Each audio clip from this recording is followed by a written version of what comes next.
Hello बच्चों, good morning. बच्चों आज हम 5.2 एक्सरसाइज का क्वेश्चन नंबर 10 स्टार्ट करेंगे। क्वेश्चन नंबर 9 तक आपने कर लिए थे। अगर 9 तक किसी बच्चों को कोई प्रॉब्लम है तो वो मुझसे पूछ सकता है, क्वेश्चन समझ सकता है। और बच्चे आप एग्जाम्पल ज़रूर करना, मैं बार बार आपको कहता हूँ आपने एग्जाम्पल ज़रूर करने हैं, क्योंकि मैक्सिमम क्वेश्चन एग्जाम्पल से आते हैं। अगर एग्जाम्पल में भी आपको किसी को कोई प्रॉब्लम है किसी एग्जाम्पल में तो आप मुझसे समझ सकते हैं। अब बच्चे नेक्स्ट है 10th क्वेश्चन। 10th क्वेश्चन में क्या कहता है, the probability that patient recovers from a rare blood disease is 0.4। बच्चे ये जो 0.4 यहाँ पर दी हुई है प्रोबेबिलिटी दी हुई है, तो ये तो इसने प्रोबेबिलिटी तो इसने निकाल ही दी यहाँ पर। तो उसके बाद है if 10 peoples have caught this disease what is the probability that. ये 3 क्वेश्चन है। Exactly 3 people recovers, at least 7 people recovers, 3 to 5 people recovers. बच्चे यहाँ पर जो ये क्वेश्चन है, क्वेश्चन में बिल्कुल क्लियर कट दिया हुआ है। देखो प्रोबेबिलिटी पी आपकी ये दे रखी है, एन आपका ये है, और आर पहले क्वेश्चन में आर 3 है, दूसरे में आर 7, 8, 9, 10 है, क्योंकि 10 पीपल दे रखे हैं। और थर्ड क्वेश्चन में 3 to 5 पीपल्स, मतलब 3, 4, 5 ये दिया हुआ है। बिल्कुल क्लियर है हर एक क्वेश्चन में। अब हम इस क्वेश्चन को करते हैं। सबसे पहले हम मान लेते हैं let P be the probability of the success, मतलब पेशेंट को ठीक होने की, रिकवर होने की हम प्रोबेबिलिटी पी मान लेते हैं। Let P is the probability of success of recovering of patient from a rare blood disease. P क्या दे रखा है, 0.4 ये दे रखा है। ठीक है, तो 4/10 2/5 हो जाएगा। क्यू क्या हो जाएगा आपका, क्यू हो जाएगा आपका 1 माइनस में पी। 1 माइनस पी का मतलब 1 माइनस 2/5 इजिकल टू 3/5 हो गया बच्चे।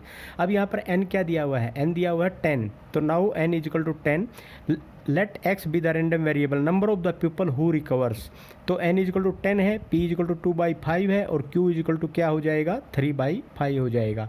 अब हम यहाँ पर बाइनोमियल डिस्ट्रीब्यूशन का यूज़ करेंगे बच्चे। बाइनोमियल डिस्ट्रीब्यूशन आपका क्या होता है, P X R equal to N C R P R Q N minus में आर।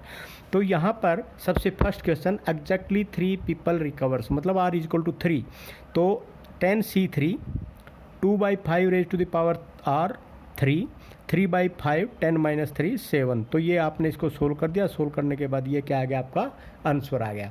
उसके बाद स्टूडेंट्स नेक्स्ट है आपका eight least 7 people recovers. At least 7 people recover का मतलब है कम से कम 7, 8 भी हो सकते हैं, 9 भी हो सकते हैं, और 10 भी हो सकते हैं।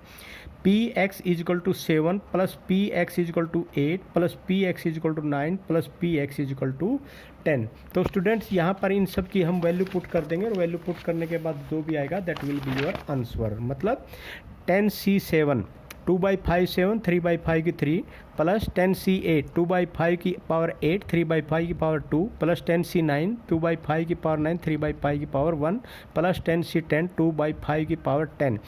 ठीक है, तो 2 अब यहाँ पर देखो 2 की पावर यहाँ पर क्या है, 7 है, और यहाँ पर 2 की पावर क्या है, 8 है, तो मिनिमम 7 होगी। 2 की पावर 7, 5 की पावर हर एक में 7 और 3 10 10 हो जाएगी। 2 की पावर 7 और 5 की पावर 10 बाहर निकाल दिया, बाकी जो अंदर आ गया उसको आप सोल्व कर सकते हैं। 10C7 की जगह 10C3 रख सकते हैं, 10C8 की जगह आप क्या रख सकते हैं, यहाँ पर 10C2 रख सकते हैं, 10C9 की जगह 10C1 रख सकते हैं, और 10C10 की जगह तो आपको पता ही है ये तो आपका 1 होता है, 10C0 होता है। तो सभी वैल्यू पुट करके ये आपका आंसर आ जाएगा। अब स्टूडेंट्स यहाँ पर नेक्स्ट है, मतलब 3 to 5 पीपल रिकवर, मतलब 3 से लेके 5 तक। मतलब अब आर की वैल्यू यहाँ पर क्या होएगी, R equal to 3, R equal to 4 and R equal to 5। तो P X equal to 3 plus P X equal to 4 plus P X equal to क्या हो जाएगा, 5 हो जाएगा। तो ये वैल्यू आपने पुट कर दी, यहाँ पर ये इसका आंसर निकलेगा। तो स्टूडेंट इस क्वेश्चन को भी आप बड़ा ईजिली कर सकते हैं, अगर कर लेना, अगर कोई प्रॉब्लम आती है तो पूछ सकते हैं। अब है जी क्वेश्चन नंबर आपका नेक्स्ट क्वेश्चन, और क्वेश्चन नंबर ये आपका होगा जी 11th। अब 11th क्वेश्चन में क्या है, ये बहुत ही आगे, सारे के सारे क्वेश्चन बहुत सिंपल है बच्चे। If the mean and variance of a binomial distributions are respectively 9 and 6 find the distribution. अब बच्चे मैंने आपको मीन एंड जो वेरिएंस आपको करवाया था, ये मीन और वेरिएंस यहाँ पर जो करा था, मीन और वेरिएंस इसकी टेबल मेरे पास भी नहीं है, नहीं तो वो अब दोबारा बता देता। तो मीन और वेरिएंस में आपको क्या कहता है, मीन किसके बराबर आया था, NP के। अब यहाँ देखो मीन दे रखा है, वेरिएंस दे रखा है, फाइंड द डिस्ट्रीब्यूशन, बहुत ईजी है। तो मीन क्या है आपका NP इज इक्वल टू क्या दिया हुआ है 9, और वेरिएंस क्या है NPQ, तो NPQ क्या है 6। तो NP की 9 है, NPQ 6 है, Q की वैल्यू आपकी निकल आएगी, Q की वैल्यू निकल आएगी तो P की वैल्यू भी निकल आएगी, P की वैल्यू NP में रख देंगे तो N की वैल्यू निकल आएगी। तो स्टैंडर्ड डेविएशन निकालना, डिस्ट्रीब्यूशन, तो आपने क्या निकालना है, फाइंड द डिस्ट्रीब्यूशन। तो डिस्ट्रीब्यूशन निकाल दो, बाइनोमियल डिस्ट्रीब्यूशन क्या होता है NCR, तो NCR 27, CR 1/3 की R 2/3 की 27 माइनस R, और R की वैल्यू क्या है, जो भी N होता है ना आपका, R की वैल्यू वहाँ से लेकर टोटल तक चले जाते हैं। तो N की वैल्यू क्या होगी 27, 0 से लेकर 27 तक R की वैल्यू होगी। और अगर स्टैंडर्ड डेविएशन भी इसमें निकालना होता है ना बच्चे, तो स्टैंडर्ड डेविएशन आप क्या निकालते, NPQ जो है उसका आप क्या कर देते, स्क्वायर रूट कर देते।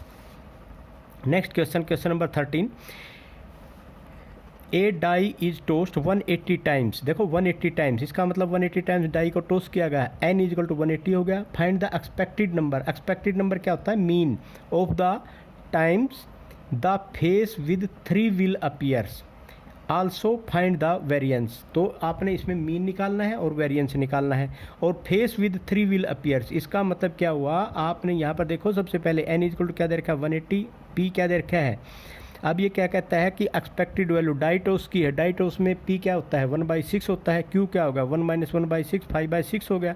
तो NP आप कैसे निकालेंगे, NP इज इक्वल टू आपका क्या हो जाएगा, ये तो मीन हो गया 30, तो मीन निकालना था। वेरिएंस क्या होता है NPQ, NP क्या होगा 25, बस यही चीज़ निकालनी थी आपने।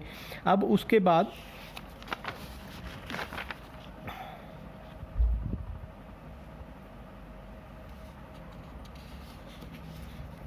बस यही तो था, find the variance and the mean, expected number का मतलब होता है मीन। तो उसके बाद है नेक्स्ट क्वेश्चन, नेक्स्ट क्वेश्चन है स्टूडेंट्स आपका क्वेश्चन नंबर 14। क्वेश्चन नंबर 14 में अब आपको क्या कहते हैं, if the probability of getting a die defective bolt है ये आपका। If the probability of getting a defective bolt is 0.1, find the mean and standard deviation for distribution of defective bolt in a total of 500 bolts। तो बच्चे यहाँ पर देखो clear cut है बिल्कुल, प्रोबेबिलिटी तो दे दी 0.1, और आपने मीन और स्टैंडर्ड डेविएशन निकालना है। N आपके पास दे ही रखा है, N क्या है 500, P आपके पास आ गया, Q आपके पास आ गया, N है, NP निकाल लेंगे तो मीन हो जाएगा, NPQ निकाल लेंगे तो स्टैंडर्ड डेविएशन हो जाएगा।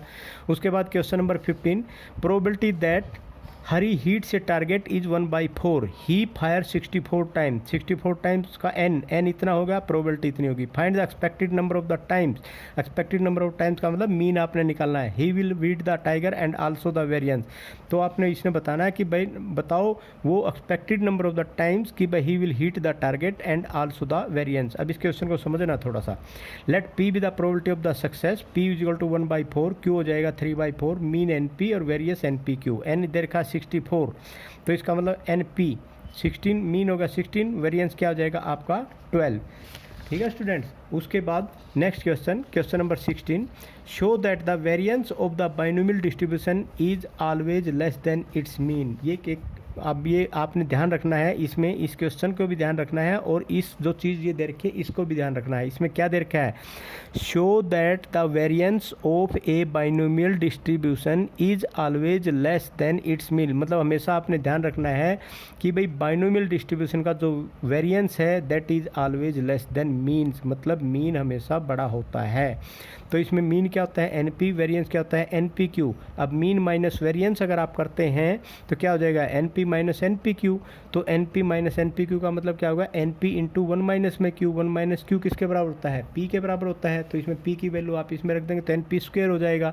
अब NB आपका पॉजिटिव है और P स्क्वायर आपका ये भी पॉजिटिव है, तो ये हमेशा ग्रेटर देन क्या होता है 0। तो मीन माइनस वेरिएंस क्या होगा इज ग्रेटर देन 0 हो गया, तो mean is greater than variance, hence variance is always binomial distribution, variance of a binomial distribution is always less than its mean, मतलब variance is always less than mean. किसमें, सिर्फ binomial distribution में, ये चीज़ आपने ध्यान रखनी है स्टूडेंट्स। उसके बाद 17, the difference between the mean and variance of a binomial distribution is 1 and the difference of their square is 11, find the distribution. ऐसे क्वेश्चन तो आपने बहुत किए होंगे, पीछे भी किए थे, मतलब ये 7th और 8th क्लास का क्वेश्चन है। मान लिया x और y आपने मान लिया कि भाई एक मीन मान लिया, एक वेरिएंस मान लिया, दोनों का डिफरेंस x माइनस वाई 1 है और दोनों का square x square plus Y square 11 है। इसको लिख दो x प्लस वाई और x minus Y, x plus Y की x माइनस वाई की वैल्यू लिख दो, x प्लस वाई आपका क्या हो जाएगा 2, ये 11 आ गया। अब यहाँ पर इससे और इससे जो 1 से और 2 से x और y की वैल्यू निकालो, x is equal to 6, y is equal to क्या हो जाएगा 5। तो मीन आपका क्या आ गया, मीन आपका 6 आ गया और वेरिएंस क्या हो जाएगा आपका 5 आ गया। बाइनोमियल डिस्ट्रीब्यूशन आप NCR का फार्मूला लगा के आप इसको कर सकते हैं।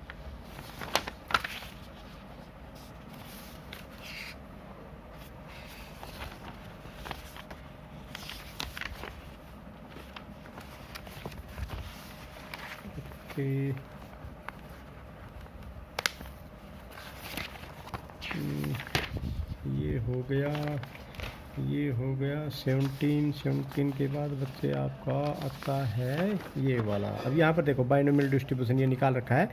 मीन क्या होगा आपका 6, वेरिएंस क्या हो जाएगा NPQ इक्वल टू 5, Q आपने निकाल दिया 5/6, P आपका निकल गया क्या हो गया 1/6। Putting the value of P in 3, इसके अंदर P की वैल्यू दी, N इक्वल टू क्या आ गया 36। बाइनोमियल डिस्ट्रीब्यूशन क्या होता है NCR PR QN माइनस मार, 36 CR PR Q 36 minus R की वैल्यू क्या होती है 1 से लेके 36 तक, 1 to 36। अब question number 8, for a binomial distribution the mean is 6, standard deviation is √2, find the probability of getting 7 success. तो देखो बच्चे मीन NP 6 दे रखा है, SD NPQ क्या दे रखा है √5, तो SD NPQ क्या हो जाएगा 2 हो जाएगा, 6 इंटू Q इक्वल टू 2 हो जाएगा। Q की वैल्यू निकाल दी, P की वैल्यू निकाल दी, NP की वैल्यू NP में वैल्यू रख दो मीन में, N की वैल्यू निकल जाएगी आपकी 9। उसके बाद बाइनोमियल डिस्ट्रीब्यूशन PXR 9 CR, ये वैल्यू रख दी, R की वैल्यू क्या हो जाएगी 1 to 9। Probability of getting 7 success, तो R इक्वल टू 7 रख दो, तो ठीक है R इक्वल टू 7 रख दो। 7 रखने के बाद ये आपका आंसर आ जाएगा। उसके बाद question number 19, the mean and variance of the binomial distributions are 4 and 4/3, बहुत ईजी है बच्चे, मीन दे रखा है वेरिएंस दे रखा है, ठीक है। Find the P x is greater then, अब मीन क्या है x NP इक्वल टू 4 दे रखा है, वेरिएंस 4/3 दे रखा है। अब यहाँ पे की वैल्यू निकाल दी, Q की वैल्यू निकाल दी बच्चे, मीन किसके बराबर होता है NP, N इंटू ये आ गया, N की वैल्यू 6 आ गई। बाइनोमियल डिस्ट्रीब्यूशन निकाल दो, 6 CR 2/3 की पावर R 1/3 की वैल्यू 6 माइनस में R इक्वल टू 1 to 6। अगर P आपका greater x is greater then 1 है तो इसका मतलब ये क्या गया 1 माइनस 1 से ग्रेटर देन का मतलब 1 2 3 4 5 6 7 8 जितने भी हैं सारे आ जाएंगे N तक 6 तक। लेकिन यहाँ क्या है, हम इसका ईजी तरीका होता है 1 minus P x is less than 1, मतलब 0 रख देंगे। 1 माइनस में 6 0, 2/3 की 0, 1/3 की 6 माइनस 0, और ये आपका क्या आ जाएगा आंसर आ जाएगा बच्चे। उसके बाद बच्चे अपने पास एक क्वेश्चन और बच गया 21 क्वेश्चन। 20th क्वेश्चन आप कर सकते हैं अपने आप। 8 coins are tossed at a time 256 time, 8 coins are tossed 256 time को उसको करना है 8 coins को। यहाँ पर n तो स्मॉल n तो आपका 8 ही रहेगा। The number of the head observed at the throw is recorded and results are given below, fit a binomial distribution to the observe data and obtained the expected frequency. तो बच्चे यहाँ पर देखो ये क्वेश्चन आपका दे रखा है। इस क्वेश्चन में अब आप सबसे पहले n क्या दे रखा है, इसमें क्वेश्चन में n तो आपके सामने ये 8 दे रखा है। Each trial is expect repeated 256 time, तो n कैपिटल N लेना इसको 256 टाइम को, तो स्मॉल n क्या है n, तो कॉइन आपने प्रोबेबिलिटी क्या हो जाएगी 1/2, Q क्या हो जाएगा 1/2, N इक्वल टू 8। तो यहाँ पर जब 8 CR PR QR निकालेंगे ना तो ये 1/256 8 CR आ जाएगा। अब बच्चे ये 256 टाइम इसको किया गया है, तो इसका मतलब इसको फ्रीक्वेंसी n से और मल्टीप्लाई कर देंगे। Expected frequency of R heads in 256 trial, ये तो एक ट्रायल का था। अब 256 ट्रायल में कितना हो जाएगा 256 इंटू 1 डिवाइड बाई 256 8 CR, तो 256 से 256 का आपके पास क्या बच गया 8 CR। अब इस 8 CR में नंबर ऑफ द हेड्स आप 0 से लेके 8 तक 8 बार रख दोगे, 0 1 2 3 4 5 6 7 8 करके, और इसको क्या करोगे 8C0 8C1 एक्सपेक्टेड फ्रीक्वेंसी आ जाएगी 8C1, तो ये क्या आ जाएगा 8C1 8C2 8C3 8C4 8C5 8C6 8C7 8C8। तो ये सारी वैल्यू निकाल दी आपने। ये वैल्यू निकलने के बाद आपके पास क्या आ जाएगा n इक्वल, जब इन सबको जोड़ोगे ना तो ये 256 n आ जाएगा। तो ये थे बच्चे आपके इस एक्सरसाइज के बाइनोमियल डिस्ट्रीब्यूशन के क्वेश्चन। आई होप ये सारे के सारे क्वेश्चन मैंने जल्दी में कराए हैं क्योंकि बहुत इजी क्वेश्चन है, लेकिन ये आपके सारी की सारी एक्सरसाइज 5.2 कंप्लीट होगी। आप इस एक्सरसाइज को पूरी की पूरी को कर लेना, उसके बाद फिर हम आगे पॉइजन डिस्ट्रीब्यूशन स्टार्ट करेंगे। Thank you very much.